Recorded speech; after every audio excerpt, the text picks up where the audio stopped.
Secret chambers, impossible coffins, and lost cities under the pyramids. What if Egypt's strangest mysteries are still buried below? Something extraordinary happened inside the Great Pyramid of Giza. Scientists used a particle physics method called muon scanning to peek deep inside the pyramid's core. What they found shocked everyone: a completely unknown massive void right above the Grand Gallery. It's not just a crack or a crevice, it's a chamber nearly 100 feet long, hidden in solid stone, untouched for over 4,000 years. No one has entered it, no tools have reached it, no robot has been able to see what's inside. It's completely sealed off from the known corridors. Why would the ancient builders go through all the trouble to hide such a large space, without leaving a single clue in any ancient texts or carvings? Some believe this chamber may be the true burial room of Pharaoh Khufu, still untouched and filled with unimaginable treasures. Others say it could be a decoy, a part of a larger security system meant to confuse tomb robbers. And then, there are the more daring theories, the ones that suggest this space was never meant for humans, that it might hold something older than the pyramid itself, something hidden on purpose. The structure and placement of the chamber don't match any known architectural logic. It's like it was inserted into the blueprint of the pyramid at the last moment, or left there for someone in the distant future. It feels less like a mistake and more like a message waiting to be decoded. The mystery has captured the attention of scientists, conspiracy theorists, and adventurers alike. Even Hollywood couldn't make this up. It's like something out of Indiana Jones. The fact that in 2025, we still don't know what's inside the world's most famous monument is wild. Egypt hasn't allowed excavation yet. Some say it's to protect the site, others whisper about secrets too dangerous to disturb. One thing is clear: whatever is hidden inside that chamber could change everything we thought we knew about the Great Pyramid, and maybe about ancient Egypt itself. In one of Giza's lesser-known tombs, archaeologists uncovered something that shouldn't be there. At least not where they found it. A red granite sarcophagus weighing multiple tons, carved with such precision, it looks like it was shaped using tools we still can't fully explain. Here's the twist. Red granite isn't native to Giza, it comes from Aswan, nearly 500 miles away. And moving something that size through desert terrain over 4,000 years ago, that's a mystery in itself. What's even stranger is that the tomb it was found in is modest. No hieroglyphs, no grand decorations, nothing to suggest royal status. So why go through the trouble of placing a high-level granite sarcophagus in a site that doesn't match its value? Some believe it was repurposed or hidden deliberately. Others suspect it was placed there as part of a cover-up for a much older burial. Then there's the craftsmanship. The lid fits so perfectly you can't even slip a blade inside. Tool marks are nearly non-existent. It feels more like machining than chiseling. This level of precision is something modern builders associate with computer-guided equipment. How did ancient workers do it with copper tools and stone hammers? Theories range from lost ancient techniques to outside influence. Yes, including visitors from beyond. And just when you think it can't get weirder, it connects to another riddle carved not in stone but in the stars. Roughly 400 miles from Giza, etched into the ceiling of the Hathor Temple at Dendera, is a stone circle that continues to puzzle scholars. The Dendera zodiac isn't just decorative, it's an astronomical chart, but it shows constellations, star patterns, and figures that don't line up with typical Egyptian sky lore. In fact, some of the celestial symbols appear to come from Babylonian, Greek, and even unknown traditions. It's thought to represent the sky at a very specific moment in time. Some researchers argue it shows a planetary alignment that hasn't happened in thousands of years. Others believe it marks a cataclysm, or the rebirth of a lost civilization. The chart includes symbols of Aries, Taurus, Leo, and strange winged discs, some say even a comet. What was this really meant to track? The layout has an eerie precision. Some scholars believe it was a kind of encoded sky map, possibly tied to pyramid alignments or even celestial gateways. Fringe theorists go further, claiming it proves ancient Egyptians had access to knowledge far beyond their era, maybe even astronomical data passed down from pre-human civilizations. Whether it's a religious calendar, a cosmic warning, or something else entirely, one thing is clear. The Dendera zodiac feels less like ancient art and more like a message written in the language of the universe itself. And strangely, it might have something in common with another Egyptian mystery, eyes that seem to see in the dark. Tucked inside the dark chambers of the Valley Temple near the Sphinx, archaeologists uncovered a statue that's nothing short of haunting. It's Pharaoh Khafre, carved in solid diorite. But what truly grabs attention are the eyes. Originally inlaid with quartz and rock crystal, they weren't just decorative. In low light, they reflected light eerily, making the statue seem alive. Historians say it symbolized divine vision. But how did they manage to cut and set translucent stones with such precision? These crystal eyes are aligned so they give off a lifelike, shimmering gaze. Optical experts who've studied the structure agree, there's more going on here than just craftsmanship. Some even suggest the eyes were meant to harness or direct light, possibly as part of a ritualistic mechanism. This wasn't some forgotten experiment. Statues with similar eyes have been found elsewhere, but never with the same level of technical accuracy. Could these be remnants of a forgotten science, one that understood not just light and shadow, but how to manipulate perception itself?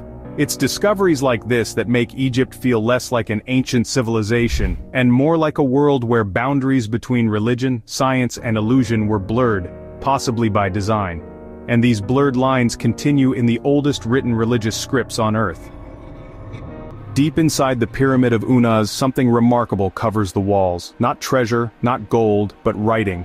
Thousands of hieroglyphs cut directly into the stone. These are the pyramid texts, the oldest known religious writings in the world. Long before the Bible, the Quran, or the Torah, these inscriptions describe the journey of the soul, the heavens, and the rituals needed to reach the afterlife. But these aren't simple prayers. They talk about star paths, serpent ladders, and gods traveling through cosmic portals. Some sections sound more like a guidebook for navigating space than a religious hymn, and they weren't meant for the living. These texts were hidden away, never intended to be seen again once the tomb was sealed. Curiously, they don't follow a consistent order. Some scholars think they were pieced together from even older oral traditions. Others believe they were carefully arranged to form a kind of sacred code, only fully understood by Egypt's highest priests, or perhaps someone else entirely. No one knows who wrote them. No signatures, no author, just a system of symbols that still baffles translators today. And yet, they seem obsessed with stars, directions, gates, and ascension. It's as if the ancient Egyptians weren't just trying to honor the dead, but trying to send someone or something somewhere else. For decades, whispers of a hidden city below the sands of Giza have stirred the imagination, and in recent years those whispers have grown louder. Several ground-penetrating radar surveys, conducted by both Egyptian teams and independent researchers, have detected deep, symmetrical voids and grid-like patterns under the plateau. Not just isolated chambers, but something far more elaborate. Tunnels, rooms, massive connected spaces. Some researchers believe this could be the remains of a buried city, older than the pyramids themselves. Egypt's authorities have been cautious about digging too deep. Officially, it's to protect the plateau. Unofficially, some say it's because they don't fully understand what's down there. A 1978 report hinted at a multi-level structure beneath the Sphinx area. Since then, access to parts of that zone has been restricted. What are they trying to preserve, or hide? There's even speculation, supported by ancient texts and modern scans, that the underground city once had its own water systems. One theory suggests the presence of a now-buried river, rich in iron deposits, possibly red in color, that ran beneath these structures. Many researchers believe this city could be pre-dynastic, built by a civilization whose records never made it into Egypt's official timeline. If confirmed, it would rewrite history as we know it. We're not just talking about a few chambers. This would be the largest underground archaeological discovery on Earth. A city buried beneath the most iconic monuments ever built, still waiting to be brought into the light. In southern Egypt, beside the Nile at Kom stands a temple unlike any other, dedicated to the crocodile god Sobek. And right next to it, archaeologists uncovered something that feels straight out of an ancient horror movie. A hidden pit filled with mummified crocodiles. Not one or two, but dozens, some small, others over 13 feet long, carefully wrapped, preserved, and buried beneath the temple floor. For centuries, this pit remained sealed. It was only in recent excavations that the vault was accidentally breached. Inside were rows of crocodile remains placed as offerings. Some were wrapped in linen and coated in resin, others were adorned with decorative markings. It's believed these weren't just animals. They were considered sacred vessels of Sobek himself. The ancient Egyptians believed these creatures were living representations of divine power, and their burial was a holy ritual. But here's where it gets even weirder. The pit's location was unknown even in later dynasties. No records mention it, no maps show it, it's as if it was hidden deliberately, its contents sealed off not just from looters but from time itself. And the chamber was designed in a way that muffled sound, even footsteps. Some researchers suggest it may have been used in ceremonial processions, where priests would perform silent rites over these beasts in the dark. Could this underground tomb have been part of a secret priesthood tradition, one hidden from the public eye? To this day, many of the crocodile mummies remain untouched, stored in special vaults in the museum beside the temple. Visitors can see them, but no one truly knows why this many were buried in a single spot, or what they were meant to protect or contain.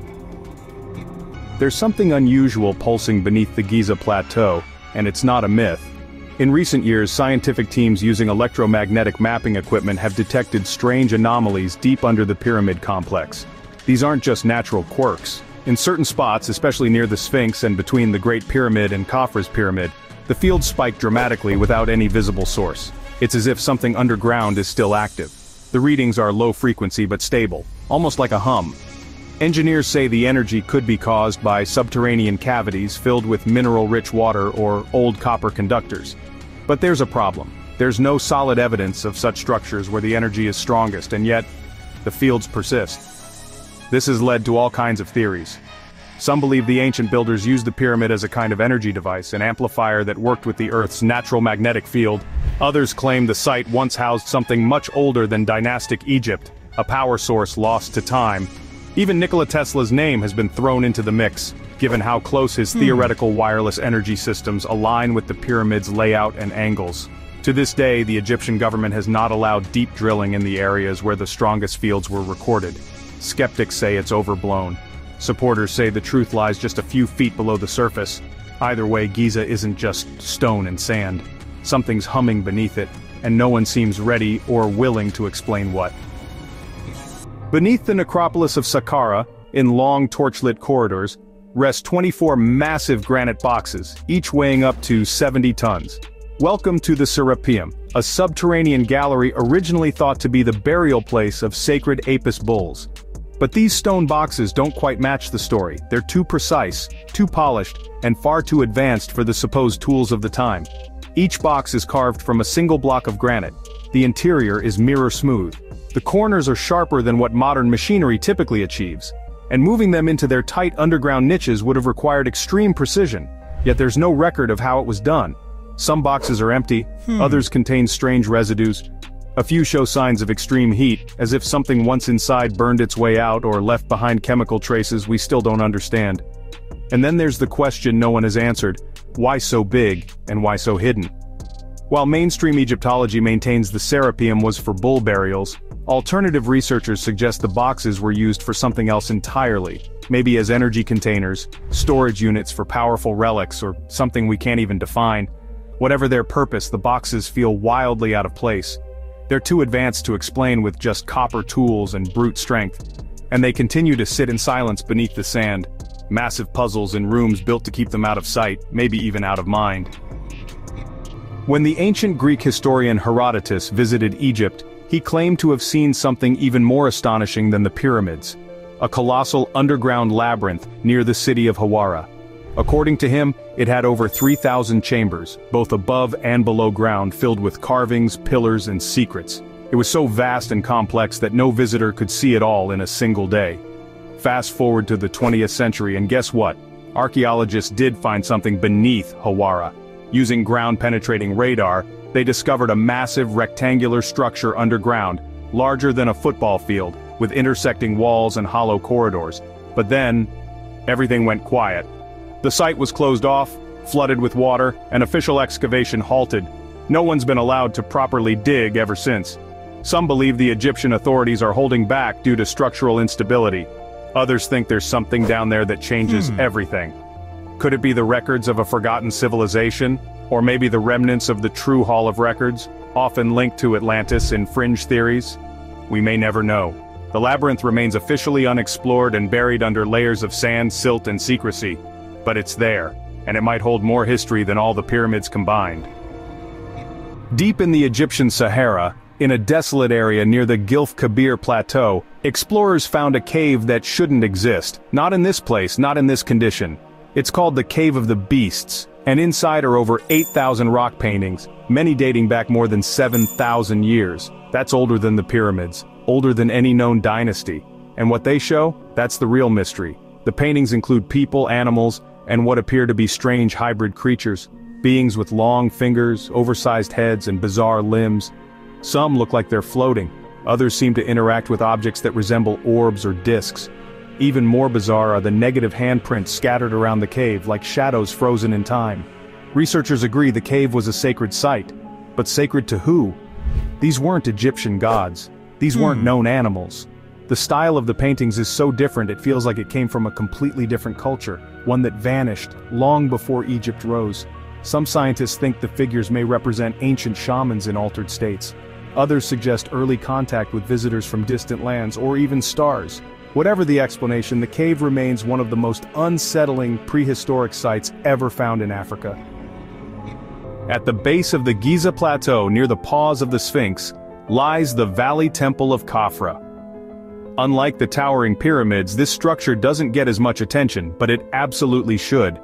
It's built from gigantic limestone and granite blocks, some weighing up to 200 tons, and they're fitted together with such precision you can't even slip a credit card between them. No one knows exactly how it was done. There are no inscriptions detailing the construction process. No records explaining how these megaliths were cut, transported, and stacked so cleanly. The stone shows signs of advanced shaping, polished surfaces, squared corners, tight seams. Modern engineers have said replicating it today would require cranes and laser-cutting tools. Some believe this temple predates the pyramid it sits next to. The erosion patterns on the limestone suggest it may have endured extreme weather, possibly dating back to a time when the Giza region was more tropical. If that's true, the temple could be thousands of years older than we thought, built by a civilization lost to history. And strangely, it doesn't feel like a tomb or a religious site. It feels like a machine, a functional building with a purpose we haven't figured out. What was it meant to protect or generate? Long before Stonehenge rose in England in the middle of Egypt's western desert, someone built a mysterious stone circle on the edge of an ancient lake. This site is called Nabta Playa, and it might be the oldest astronomical alignment ever discovered, dating back over 7,000 years.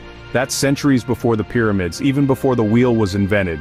At first glance, it looks like a modest cluster of stones. But when researchers map the layout, they realize the circle aligns precisely with the summer solstice and certain star constellations, including Orion and Sirius, just like the Giza pyramids do later. Was this coincidence or part of a much older tradition? Nearby, archaeologists also uncovered buried megaliths arranged in lines that seem to track the movement of the sun and stars.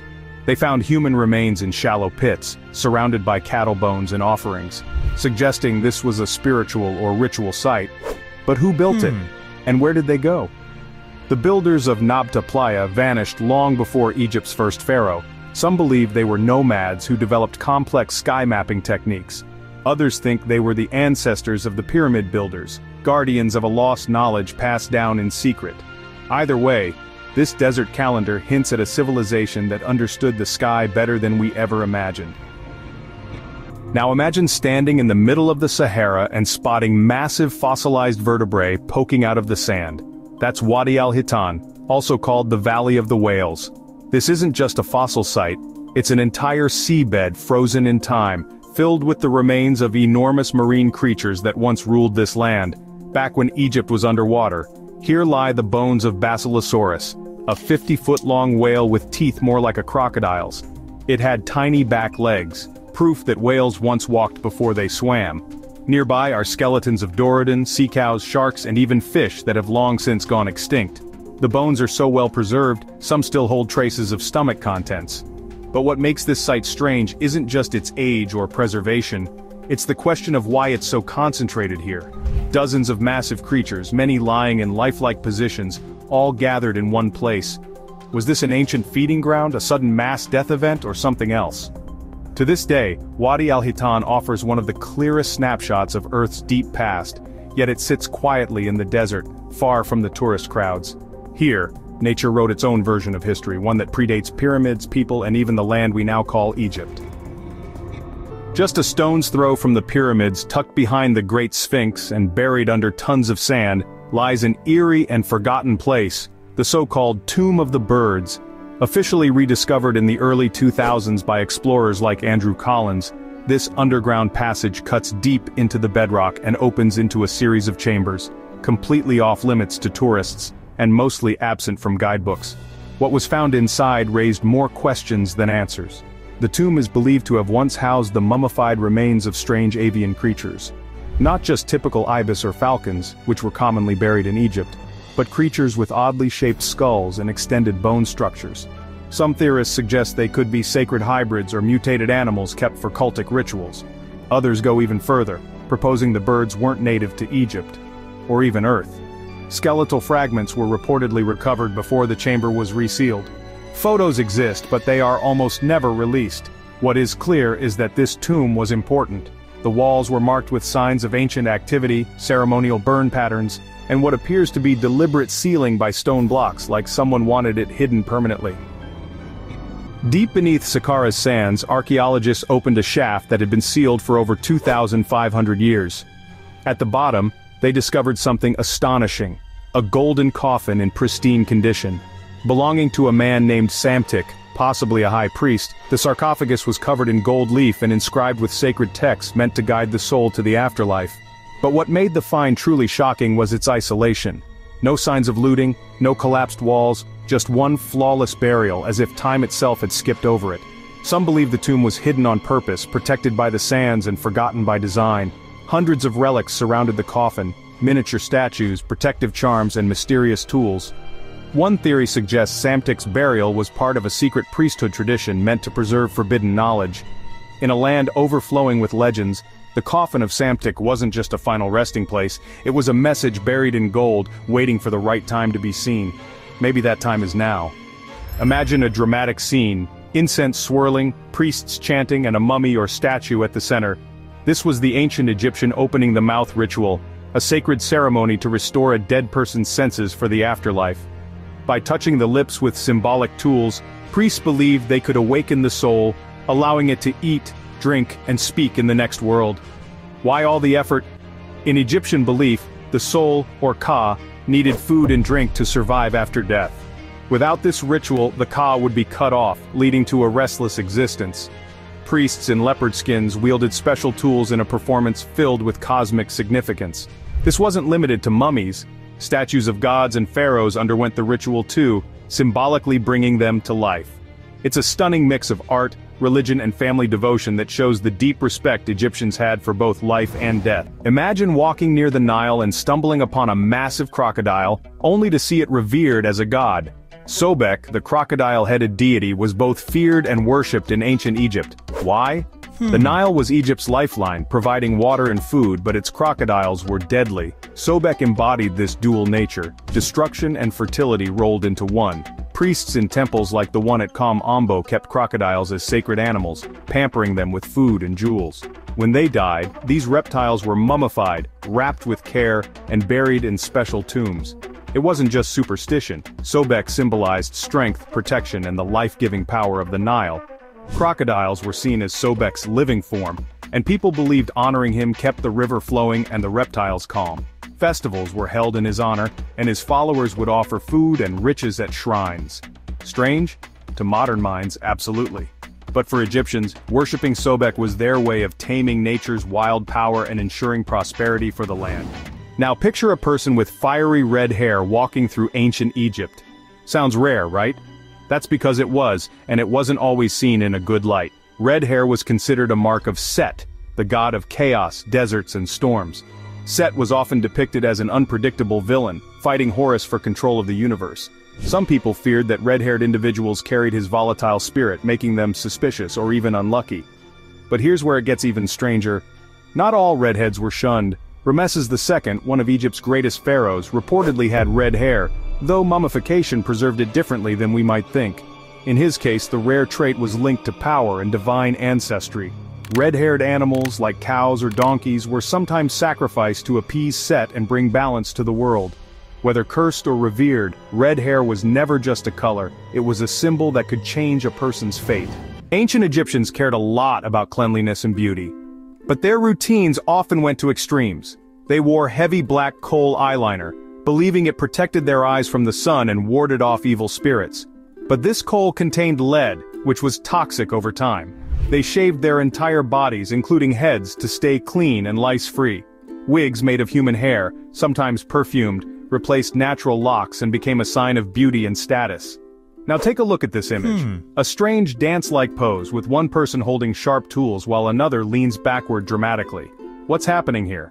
Historians suggest it may represent a hygiene ritual, perhaps body hair removal. Egyptians used sharp bronze razors and tools for grooming, turning self-care into an elaborate ceremony. They even bathed several times a day using natron salt as soap. But despite their efforts, their methods often did more harm than good, proof that looking good sometimes came at a steep price. While hygiene was a priority, privacy wasn't. Bathing was often a social affair, and public baths were common. Many Egyptians took daily dips in the Nile, scrubbing with natural substances like clay or natron salts. Homes of the wealthy included private bathing areas, but for most, communal spaces were the norm.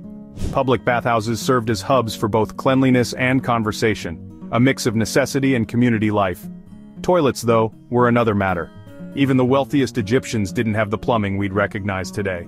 Instead, stone or wooden seats with pots underneath were used, sometimes shared among families or even workers in large households. The waste was removed and repurposed as fertilizer for crops. Nothing went to waste in ancient Egypt. Though it sounds unsettling to modern ears, communal toilets reflected the Egyptians' practical mindset. For them, hygiene was about balance, staying clean while keeping nature and society in harmony. Ancient Egyptians didn't just love cosmetics in life, they believed beauty mattered even in death. Mummies were often prepared with coal-lined eyes, their faces touched up with rouge and other pigments to restore a living look. Why? The Egyptians believed appearance was vital for the afterlife. Looking presentable meant the soul would be recognized and welcomed by the gods. Kohl, that striking black eyeliner, wasn't just for style. It had a protective purpose too. It was thought to shield the dead from evil spirits and the blinding glare of the sun god Ra on their journey to eternity. Interestingly, these cosmetics were applied with the same precision as in life, using tools made of ivory, stone or glass. Ointments were added to keep the mummy's skin moist and prevent decay, while perfumes like myrrh helped mask unpleasant odors. Imagine standing in a tomb, watching priests carefully paint and anoint a lifeless body with oils, as chants echoed through the stone walls. It was all part of ensuring the dead entered the afterlife with grace and dignity, looking as royal as they once were in life.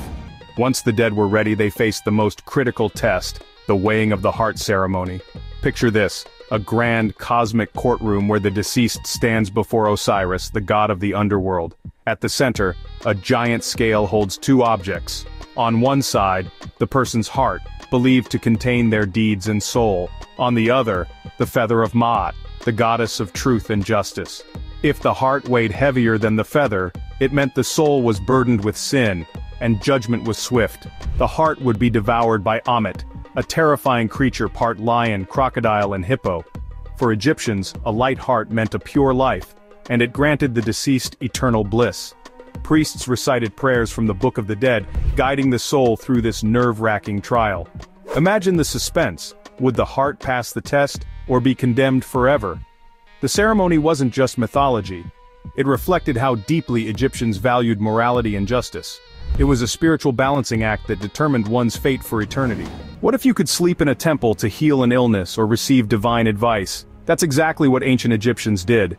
Known as incubation, this practice involved sleeping overnight in sacred temples, hoping for dreams sent by the gods. Sick individuals or those seeking answers would lie on mats or stone benches surrounded by statues of deities. Priests acted as dream interpreters, translating visions into messages from gods like Thoth, the keeper of wisdom, or Imhotep, a god of healing. These sleepovers weren't as restful as they sound. Rituals often involved fasting, drinking herbal concoctions, or being surrounded by incense-heavy air to invite dreams. Some dreamed of cures, like which herb to use or which god to pray to, while others awoke with cryptic visions that only the priests could decode. Imagine the mix of desperation and hope, waiting for a sign from the divine in the stillness of a sacred hall. It may sound strange now, but to Egyptians, dreams were the ultimate connection between mortals and gods, a lifeline to healing or answers no earthly doctor could provide. If dream cures sound mystical, here's where things get downright chilling. The cannibal hymns. Found in the pyramid texts, these ancient writings describe a pharaoh who devoured his enemies. not literally, but symbolically. The texts say the pharaoh consumes their magic, eats their knowledge, and swallows their power. In other words, by ritually eating conquered foes, the pharaoh absorbed their strength, ensuring his dominance both in this life and the afterlife. This practice wasn't about actual cannibalism, but about power. In Egyptian belief, consuming something, whether food, animals, or symbolic enemies, meant taking on its essence. The cannibal hymns elevated the pharaoh to a godlike status, unstoppable and divine. Picture priests chanting these verses as the pharaoh ascended to his throne in the afterlife, a conqueror of souls and spirits. It was a chilling mix of religion and politics, reinforcing the pharaoh's authority over life, death, and even the gods themselves. When it comes to food, ancient Egyptians had a diet that was both fascinating and, at times, strange. Bread was the undisputed staple, but it often came with an unexpected crunch. Why? Sand and grit from grinding stones would mix into the dough, wearing down people's teeth over time. On the protein side, fish, geese, and ducks were common, while wealthier Egyptians enjoyed beef on special occasions. But here's where it gets odd. They ate lotus flowers. The petals were dried, ground, and turned into flour, while the seeds were roasted like popcorn. To sweeten meals, Egyptians relied on honey, considered a delicacy. For the less fortunate, locusts or raw onions often made up a meal. Basic, but nutritious. They also believed certain foods had magical properties. Garlic, for instance, wasn't just for flavor. It was eaten to boost strength and ward off illness. This diet, strange as it sounds, reflected their practical approach to food, survival, sustenance, and a little splash of symbolism. If bread was the food of life, beer was the drink that made it complete. In fact, Egyptians considered beer so essential that it was consumed by everyone, men, women, and even children. But this wasn't the kind of beer you'd sip at a modern bar. Egyptian beer was thick, cloudy, and far less alcoholic, often closer to liquid bread than a nice cold lager. It was made from fermented barley loaves, soaked in water until a frothy, nutritious drink formed. Workers building the pyramids were paid in beer rations, up to a gallon a day. It wasn't just a thirst quencher. Beer was packed with calories and nutrients, making it vital for survival. Even in death, beer followed Egyptians to the afterlife. Jars of the drink were placed in tombs to ensure the deceased would never go thirsty. To the Egyptians, beer wasn't just a beverage, it was a lifeline, social glue, and a sacred gift from the gods. Speaking of beer, let's talk about one of ancient Egypt's wildest traditions, the Feast of Drunkenness. Once a year, Egyptians would gather for an all-out celebration dedicated to the goddess Hathor, the mistress of love, music, and joy. But this was no ordinary feast. People drank themselves into a stupor on purpose.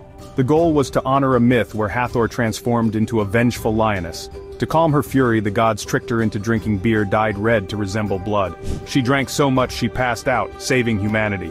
The festival mirrored this myth, with beer flowing endlessly in Hathor's honor. Revelers sang, danced, and celebrated until they collapsed in drunken sleep, believing this act of intoxication brought them closer to the gods. It sounds wild by today's standards, but for Egyptians, it was a way to connect with the divine, through joy, music, and yes, gallons of beer. But the Egyptians didn't reserve their rituals for humans alone. Enter the world of animal mummies, a practice as fascinating as it was bizarre. Cats, crocodiles, baboons, and even falcons were mummified in vast numbers. Why? Animals were seen as sacred messengers of the gods, and mummifying them was a way to honor these divine creatures. For example, cats represented Bastet, the goddess of home and fertility. Thousands of cat mummies have been found in temples, wrapped delicately in linen and buried with care. Some animals were also mummified as offerings. Worshippers would pay priests to embalm an animal and dedicate it to a god, hoping for divine blessings. Crocodiles mummified for Sobek, falcons for Horus. The list goes on. However, not all these mummies were genuine. Mass production led to some priests creating fake mummies, wrapping empty bundles of linen to meet demand. Whether real or fake, animal mummies reflect the Egyptians' deep reverence for nature and their belief that even the smallest creature had a role in the cosmic order. Ancient Egyptian pharaohs weren't just rulers. They were considered living gods, direct links between the heavens and earth. To keep their divine blood pure, many pharaohs married within their own families. Yes, that meant brothers marrying sisters, uncles marrying nieces, and sometimes even parents marrying children. While this sounds shocking to us, for the Egyptians, it was a sacred act to ensure the pharaoh's godlike status remained untarnished. They believed such unions mirrored the relationships of their gods, like Isis and Osiris, a brother and sister pair. Take King Tut, for example. Historical records show he married his half-sister Ankhesenamun. While these marriages ensured royal legitimacy, they also brought unintended consequences, genetic issues. Many mummies, including Tutankhamun's, reveal physical deformities likely caused by inbreeding. Yet for Egyptians, the symbolism outweighed the risks. Marrying family members wasn't taboo. It was an act of cosmic importance, a tradition that placed their pharaohs firmly among the gods. With divine marriages securing their bloodline, pharaohs also had unique ways of displaying power, and one of the strangest was wearing fake beards. Beards in ancient Egypt were symbols of divinity and authority, but here's the twist: even female rulers wore them. Queen Hatshepsut, one of Egypt's most powerful female pharaohs, famously donned a ceremonial beard to reinforce her legitimacy as ruler. She may have been a woman, but with her false beard and male regalia, she declared herself equal to any king. These beards weren't your average facial hair. Crafted from metal, leather, or woven materials, they were strapped on during religious ceremonies and public events. The style itself mattered. A long, curved beard was reserved for gods, while shorter, straight beards symbolized earthly rulers. For Egyptians, the beard wasn't about gender, it was about power. Whether male or female, wearing one connected rulers to the divine, emphasizing their godlike right to command. But even the mightiest pharaohs fell sick, and when they did, Egyptians turned to remedies that ranged from ingenious to downright bizarre. Their medical knowledge was surprisingly advanced. Papyrus scrolls show they could set broken bones, stitch wounds, and diagnose illnesses, yet their treatments often mixed science with magic. For headaches, doctors prescribed crushed onions rubbed on the temples. For a cough, a mixture of honey and boiled dates. Sounds harmless, right? Well, it gets weirder. Toothaches were treated with a paste made from ground mice, while other remedies included lizard blood and donkey dung. Why such strange cures? Egyptians believed that sickness wasn't just physical, but often caused by evil spirits or displeased gods. So, alongside practical treatments, priests would recite spells or place amulets on the patient to drive away supernatural forces. To them, medicine wasn't just a science, it was a sacred art, blending the natural and spiritual worlds to bring healing and balance. For illnesses that couldn't be cured with magic or strange remedies, Egyptian healers sometimes turned to surgery. One of their boldest techniques was trepanation, or drilling holes into the skull. It sounds barbaric, but trepanation was an attempt to relieve pressure, pain, or even release evil spirits trapped inside a patient's head. Evidence of this has been found on ancient skulls, some showing signs of healing, proof that the patient survived the procedure. The tools used were simple yet effective. Sharp knives and drills, likely made of bronze, were sterilized with fire. Skilled practitioners carefully cut or drilled into the bone, while others held the patient steady. Considering this was thousands of years ago, the survival rate was surprisingly high. Trepanation may seem horrifying today, but it reflects the Egyptians' advanced understanding of anatomy and their determination to save lives, no matter how extreme the method. If you think fashion trends today are strict, imagine living in ancient Egypt, where clothing wasn't just about style. It was about status, purity, and even morality. The Egyptians had a love affair with linen, and for good reason. Linen was lightweight, breathable, and perfect for the scorching heat of the Nile Valley. But not just any linen would do. The finer and whiter the fabric, the higher your status. Wealthy Egyptians wore garments made from ultra-sheer linen, so delicate it was nearly transparent.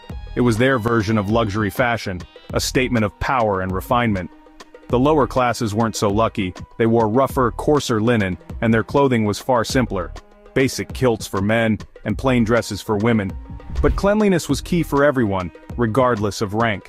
Egyptians washed their clothes constantly, and priests took this obsession to the extreme, wearing freshly laundered linen and changing outfits multiple times a day to maintain spiritual purity. Breaking these rules? Unthinkable. Dirty or improperly worn clothing wasn't just a faux pas, it was seen as an insult to the gods themselves. For Egyptians, clothing wasn't just fabric, it was a thread connecting humanity to the divine. Imagine walking into a medieval doctor's chamber. You're feeling feverish, weak, or perhaps just off. The doctor's solution? Let's drain some of your blood. Welcome to bloodletting, the cornerstone of medieval medicine. Physicians believed that illness was caused by an imbalance in the body's four humors: blood, phlegm, black bile, and yellow bile. By removing excess blood, they thought they could restore harmony and health. The process was as dramatic as it sounds. Doctors or barbers used sharp blades to make incisions in veins, often collecting the blood in a bowl. Some treatments were small and targeted while others left patients visibly weakened. Wealthy individuals were bled on specific auspicious days, aligning their health with astrological signs. For more precision, bloodletting charts showed exactly which veins to target depending on the illness. It wasn't uncommon for someone to lose pints of blood in a single session. Unsurprisingly, patients often left sicker than when they arrived. Bloodletting may sound shocking, but medieval doctors genuinely believed in it. It persisted for centuries, even into the 18th century, and became a symbol of how medicine could swing wildly between science and superstition. But if slicing open veins wasn't extreme enough, the next cure took things to an even creepier level. If bloodletting with blades seemed too intense, medieval doctors turned to leech therapy. Leeches were placed on patients' skin to suck out bad blood in a gentler hands-off approach. Once full, they'd drop off, having consumed several ounces of blood. This wasn't just a strange trend, it became a booming industry. Swamp collectors lured leeches by letting them attach to their own legs, while monasteries bred leeches to sell as medical tools. Leeches were trusted for treating headaches, infections, and more. Surprisingly, modern science shows leeches secrete anticoagulants that improve circulation, making this one of the few medieval treatments that had some merit. Still, as creepy as it sounds, leeches were part of a desperate attempt to fight illness and survive in a grim world obsessed with death. During the late Middle Ages, death became an obsession. The Dance of Death, a haunting artistic tradition, spread across Europe as the Black Death ravaged populations. Skeletons were depicted dancing with kings, peasants, and priests, an eerie reminder that death came for everyone, no matter their rank. These chilling murals and illustrations appeared in churches, manuscripts, and public spaces. In them, skeletons mocked humans, dragging them into an eternal dance. The message was clear: life is fleeting, and no one escapes death. Yet, amid the fear, the art offered dark humor and unity in confronting mortality. The Dance of Death even inspired performances and rituals. Villagers staged skeletal parades, using them as cathartic ways to process grief and find meaning in chaos. Facing death head-on gave medieval people an odd sense of comfort, a way to bring order to a world filled with uncertainty. Imagine waking up in the middle of the night, unable to move as a shadowy figure presses down on your chest. For people in the Middle Ages, this wasn't just a bad dream, it was a terrifying encounter with a supernatural being. This phenomenon, now understood as sleep paralysis, was known as Old Hag Syndrome. Many believed a demonic creature, often described as a hag or witch, sat on their chest, stealing their breath or even trying to claim their soul. Nightmares weren't seen as harmless, they were feared as omens, curses, or signs of possession. People went to extreme lengths to protect themselves. Amulets, prayers, and holy water were used to ward off evil spirits lurking in the darkness. Some believed placing iron objects like knives or horseshoes near the bed would keep hags at bay. Dreams themselves were seen as powerful messages, good or bad, from God, the devil, or restless spirits. Waking up gasping for air wasn't just frightening, it felt like a real brush with the supernatural. This fear of the unseen made every night a potential battleground, where sleep itself became a dangerous gamble. The Kola super deep borehole was never meant to be a door to anything. It started as a scientific project in the Soviet Union, a mission to drill as deep into the Earth's crust as possible. They wanted to study what lay beneath, push the boundaries of geology, and maybe even get closer to the Earth's mantle. What they found, however, was something that made even the most skeptical scientists uneasy. The drilling began in the 1970s in a remote part of Russia's Kola Peninsula. The deeper they went, the stranger things became. At first, the drill hit temperatures far higher than expected, nearly 350 degrees Fahrenheit at about 7.5 miles down. Rock should have been solid at that depth, but it acted strangely, almost as if something was shifting beneath the surface. Then came the noises. During one of the deep drilling phases, workers reported hearing strange sounds coming from the borehole. At first they dismissed it as equipment noise or seismic activity, but the deeper they drilled, the louder it became. The sounds didn't resemble the usual groans of shifting rock or underground tremors. They were different. They were voices, echoing, distant, almost human yet distorted and unnatural. Recordings were taken. Those who listened described it as an overwhelming mix of wails and desperate screams. Some refused to work on the project after that. They said it felt as if the ground beneath them was alive, something watching from below. Rumors spread fast. People whispered that the scientists had reached the very edge of hell itself. that they had almost broken through and let something out. The official reports dismissed the sounds as geological phenomena, the result of pressure changes or rock fracturing, but those explanations didn't sit well with everyone. If that were true, why did some engineers refuse to speak about what they had heard? Why were there sudden funding cuts and secrecy surrounding the last phases of the project? Eventually, the borehole was sealed. The project had been abandoned, citing technical difficulties and excessive heat. Some say it was because the drill bits kept breaking. Others believe it was because they had found something no one was ever supposed to find. Beneath the pyramids of Egypt, a hidden world stretches far below the sand. Archaeologists have mapped out tombs, burial chambers, and passageways carved thousands of years ago. But some tunnels defy explanation. They don't connect to tombs, temples, or treasure chambers. They simply go nowhere. One such tunnel was discovered beneath the Pyramid of Menkaure in Giza. It extends for hundreds of feet, its walls smooth, its path deliberate, yet it leads to a dead end. No artifacts, no inscriptions, no sign of why it was dug in the first place. Another lies beneath the Great Pyramid, an almost perfectly straight passage sealed off at both ends. Attempts to send robotic cameras inside have been met with technical failures and unexplained malfunctions.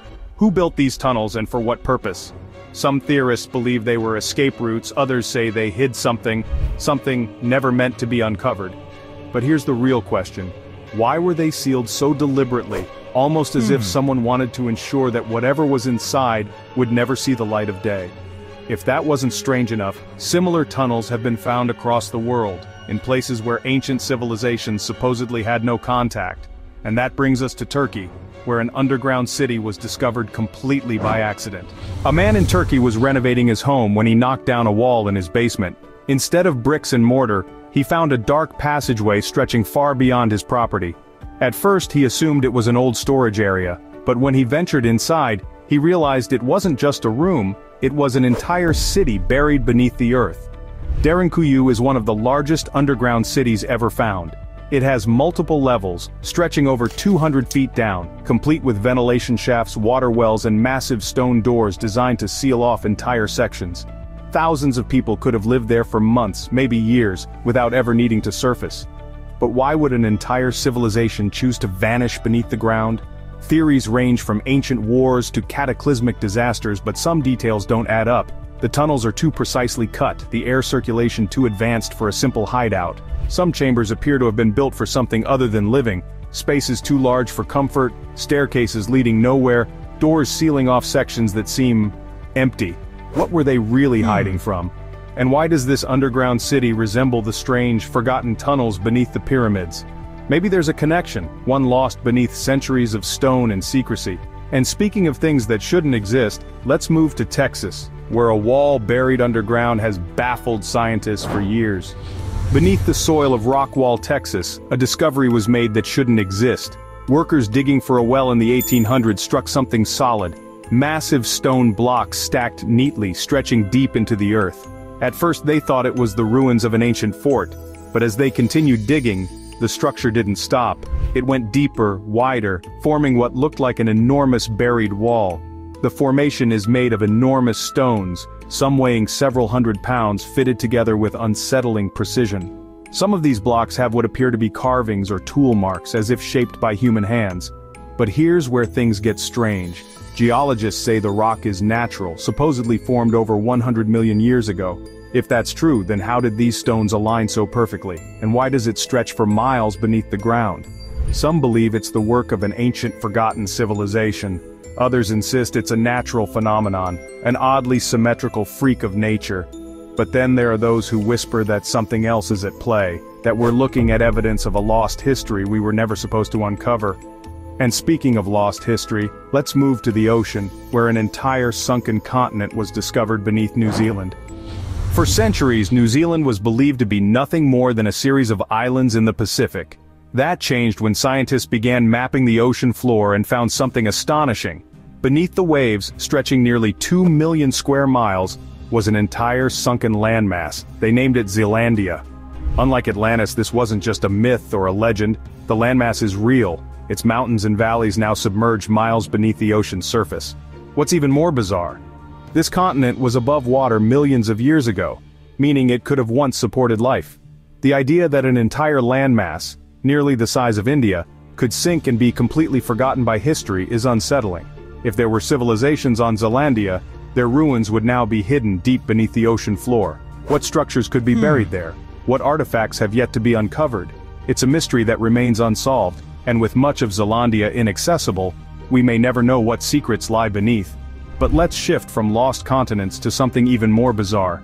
Tracks in the Nevada desert that look like they were left before humans were even supposed to exist. In a remote section of Nevada, footprints have been found that don't make sense.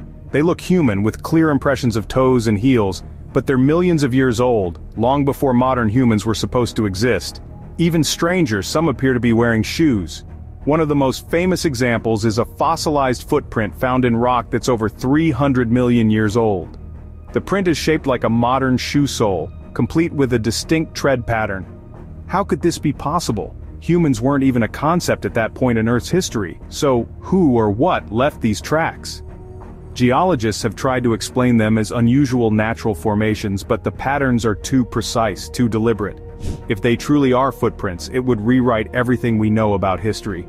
Could they belong to an unknown prehistoric species? Or is it evidence of something even more unsettling? That someone or something walked this planet long before we did. From impossible walls to sunken continents and footprints that shouldn't exist, these discoveries challenge everything we thought we knew. But the deeper we dig, the more the past refuses to stay buried. The Atacama Desert in Chile is one of the driest places on Earth, a barren wasteland where rain rarely falls and life struggles to survive. But buried beneath its cracked surface, something deeply unsettling has been uncovered. An ancient burial site, unlike any other. Archaeologists expected to find simple graves, the kind left behind by early civilizations. Instead, they uncovered elongated skulls, twisted remains, and burial positions that didn't match any known cultural practices. Some bodies appeared contorted as if they had died in agony. Others were arranged in patterns that no one could explain. Even stranger, the soil itself seemed different. Local legends warned that this place was cursed, that those who disturbed it would suffer. Researchers who spent too much time near the site reported strange headaches, dizziness, even hallucinations. Instruments malfunctioned. Radiation readings were higher than normal, yet there was no sign of a natural source.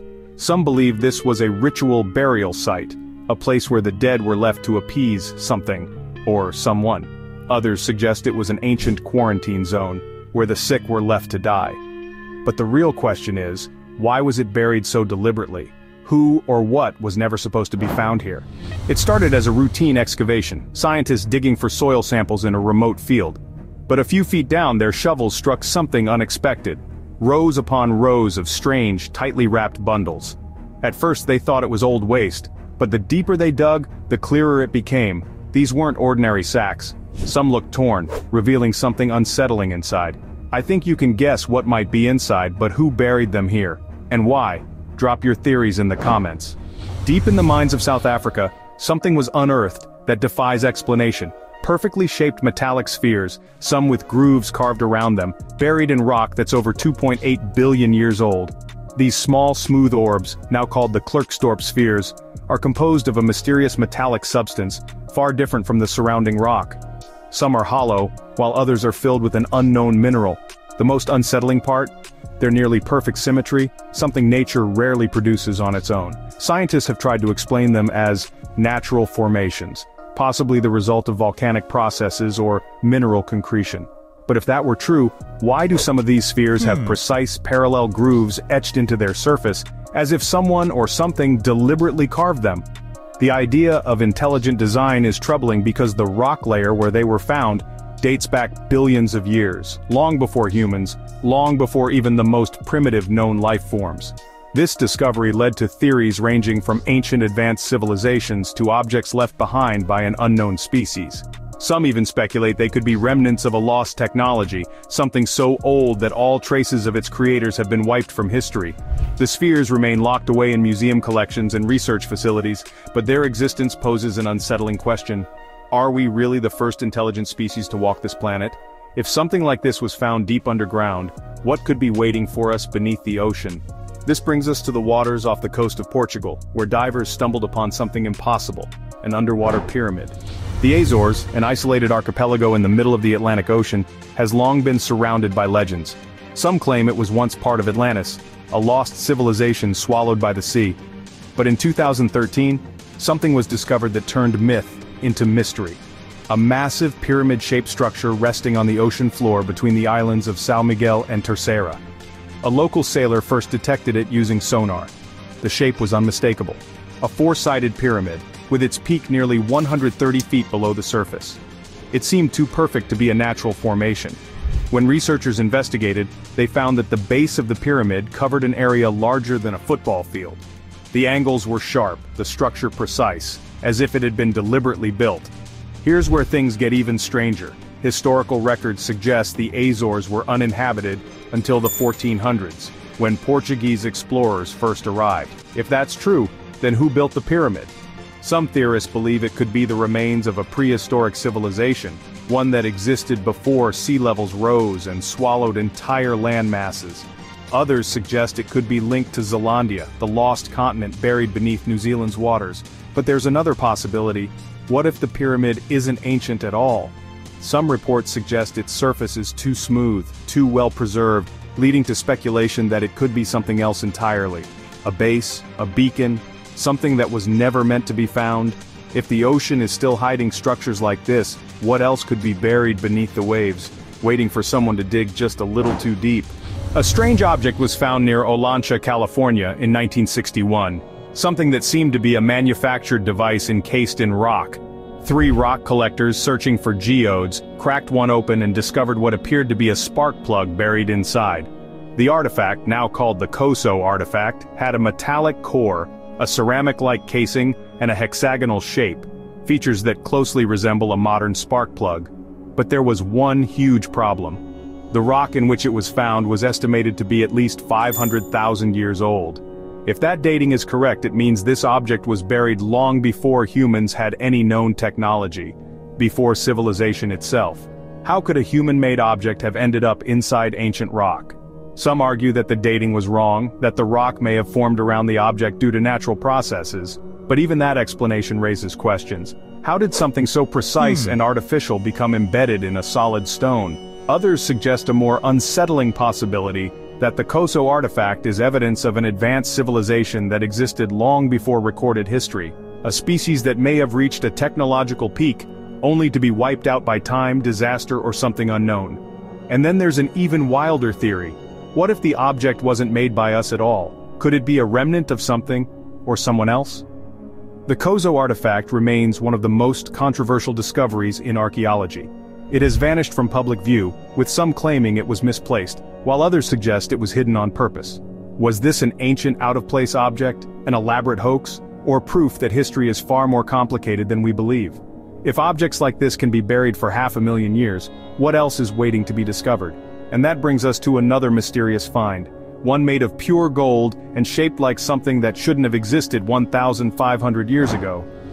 Buried beneath the jungles of Colombia, archaeologists uncovered small gold figurines unlike anything they had ever seen. These ancient relics, part of the Quimbaya treasure, were crafted around 1,500 years ago by the Quimbaya civilization. Most of their artifacts resembled animals, people, and deities, things you'd expect from an ancient culture. But among them were a handful of objects that looked eerily familiar to modern eyes. These small golden figures had aerodynamic shapes, tails, wings, and upright stabilizers. Some had delta-shaped bodies like modern fighter jets. Others had curved, streamlined features that seemed designed for flight. Experts at first assumed they were stylized birds or insects, until model makers built scaled-up versions and discovered that they could fly. With the right proportions, replicas of these artifacts became functional aerodynamic models, something that should have been impossible for an ancient civilization with no known knowledge of flight. So what exactly were these objects? Some believe they were symbolic representations of mythical creatures. Others think they could be evidence that the Quimbaya people had knowledge of aerodynamics long before the first aircraft was ever built. But then, there's the theory that these aren't representations at all. Maybe they were models of something real. Were these golden objects based on actual flying machines that once soared over the jungles of South America? Mainstream archaeology dismisses the idea, but the resemblance is undeniable. Were the Quimbaya people inspired by something they saw in the skies, or did they simply create objects that coincidentally resemble modern aircraft? If the answer is the first option, then the real question is, who or what was flying those machines? In 1974, a group of farmers in China's Shanxi province was digging a well when they hit something solid. At first, they thought it was just another rock, until they cleared away more dirt and saw a face staring back at them. A face made of hardened clay, frozen in time. They had no idea that they had just stumbled upon one of the greatest archaeological discoveries in history, the Terracotta Army. What lay beneath their feet was far beyond a simple collection of statues. As excavation teams arrived, they uncovered thousands of life-sized warriors, each one unique, with different facial expressions, armor, and weapons. The soldiers stood in formation, protecting something or someone. Soon, researchers realized they were guarding the tomb of China's first emperor, Qin Shi Huang. But there was something unsettling about the site. The deeper they dug, the more they realized that the tomb itself remained untouched. Ancient texts warned that the emperor's burial chamber contained rivers of flowing mercury, traps designed to kill intruders, and secrets that were never meant to be uncovered. The Chinese government, taking these warnings seriously, decided not to open the tomb, leaving its contents hidden beneath the earth. To this day, no one knows what truly lies inside. Could there be more than just an emperor's remains beneath the surface? Some believe that deeper within the tomb, untouched chambers hold unknown artifacts, lost knowledge, or something even stranger. The mystery remains, and the emperor's final resting place continues to guard its secrets, just as it has for over 2,000 years.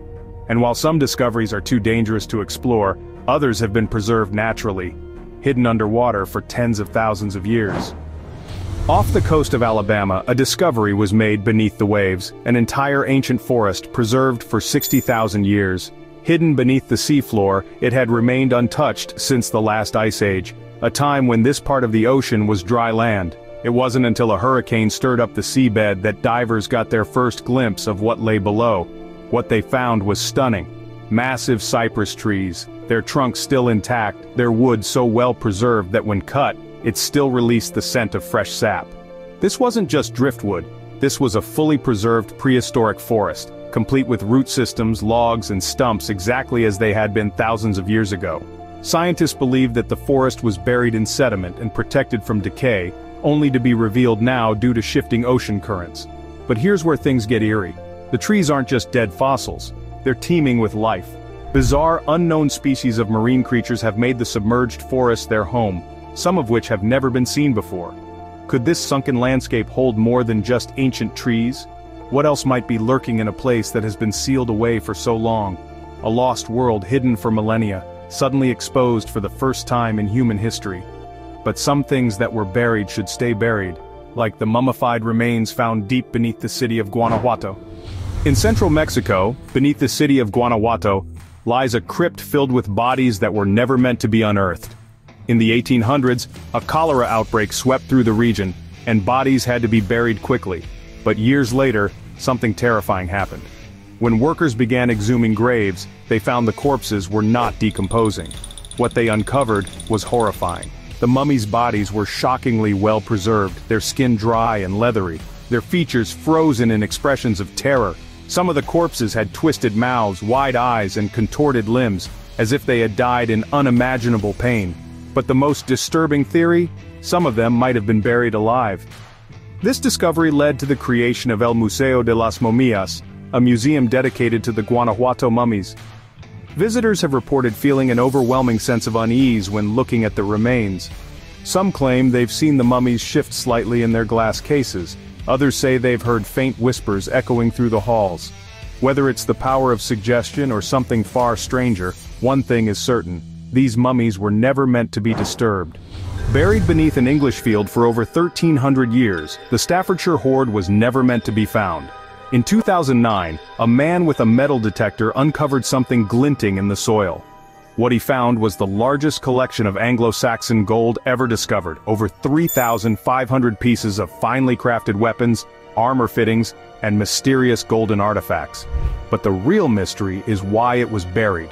There were no coins, no complete objects, only fragments as if the hoard had been deliberately broken before being hidden. Was it an offering, a betrayal, a last-ditch attempt to protect something powerful? No one knows who buried it or why they never came back for it. Even today, many of the pieces remain a puzzle. Some designs seem almost too advanced for their time. Could they be remnants of lost knowledge or something even stranger? Whatever the truth, one thing is clear. Someone wanted it to stay hidden. That's about it. Write in the comments which find surprised you the most. For more useful information, watch other videos.